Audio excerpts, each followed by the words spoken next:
So why does tethering data cost more than regular data? Well, there's two reasons. The first and most important is that the carriers have realized they can get away with charging more money for this, and they can make it a premium service, make some extra profit. The second thing, though, is that if they really did allow unlimited tethering, some people would go crazy. They've got this business model that says, well, people may use tens of gigabytes per cell phone, but a laptop uses hundreds of gigabytes. And if you go ahead and plug instead your tethered phone into a router that runs a business with 50 computers in there, it's easy to run terabytes, tens of terabytes even, through a single 5G connection by using it 24 hours a day at full speed. And so you can end out with this sort of one radio using more bandwidth than 100 regular people. And so once a bunch of people start doing that, it actually does start costing them real money. And it affects other users sharing the cell phone tower. Sure. Once a couple people are, blasting full speed, there's only one internet connection going at that tower, which all the phones are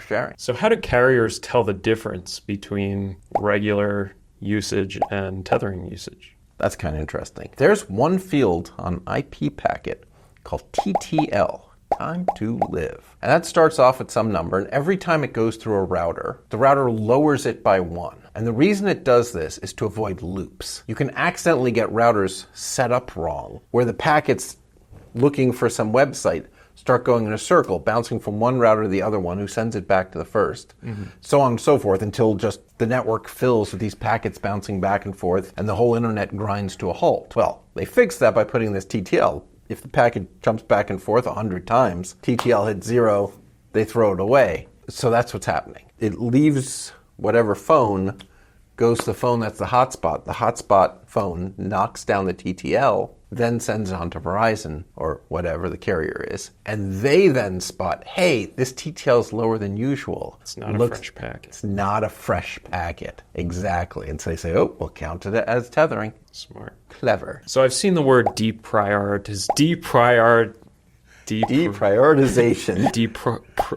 So I've seen the word deprioritization used a lot. Is that different from throttling? I think deprioritization is a little more general. It implies that the carrier is now taking your traffic less seriously than the other people's. And that could mean it throttles it. It could just mean that it throttles it when their servers get busy. It could mean it's letting other users' packets go first when both of you want to send packets, although that works out to basically throttling you. So the implication, though, I think by deprioritization is that if the carrier is not busy, they'll still let you have full speed. But as other people get on, they're going to slow you down a lot, more than the other people are getting slowed down by you.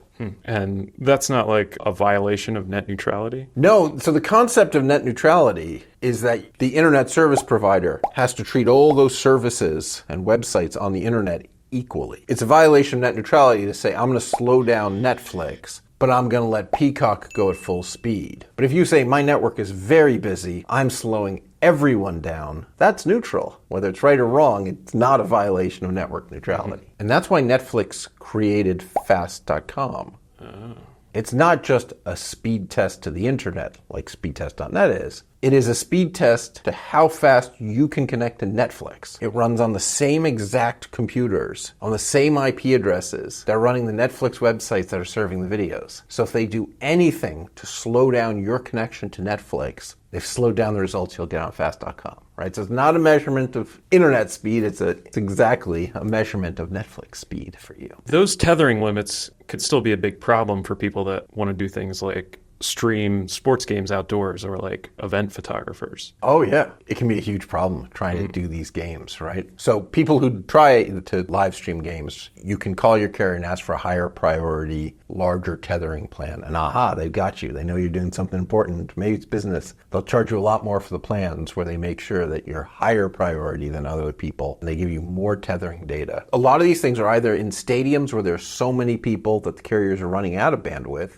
or they're out in fields where there's normally so few people that the nearest tower could be miles away, and you end up with low bandwidth again. So it's hard stream games. And so what you want to do is you want to have multiple cellular radios on different carriers. Verizon has dead spots, AT&T has dead spots, T-Mobile has dead spots, but they're usually not in the same place. So if you can get 2 of them, best yet 3 of them, the chances of you hitting some dead spot where your stream stops go to almost nothing. What we did is this is where we came up with Speedify, the bonding software. So all those live streams where I walked around the city with like mural arts and stuff, looking at the artwork, and managed to spend hours walking around Philly without ever going offline, was all about, I use a cell phone on AT&T, so using that, and then I joined the Wi-Fi hotspot with a Verizon phone, and then we used Speedify to bond the two. So I'd hit dead spots for either one all the time, but as long as one was on, I was still streaming. But then, people are saying, the real pros are like, but I want to use 3. I lose $1,000 an hour, I'm offline. You say, oh boy, then how do we get you to 3? And the answer was the parent share idea. So this is where instead of joining some other phone's hotspot, you make a hotspot on your phone. You have other phones join it, running the Speedify app, and they'll offer up to your phone, do you want to use my cellular? So if you have 3 different devices join your hotspot, let you use their cellular. Now you have 4 cellular. The one built into your phone and the 3 cellulars from people who joined your hotspot. And now you're rock solid. You're on T-Mobile and AT&T and Verizon and one more spare. So you can really put together a lot of bandwidth and get a lot of reliability. Pretty nifty. It is nifty.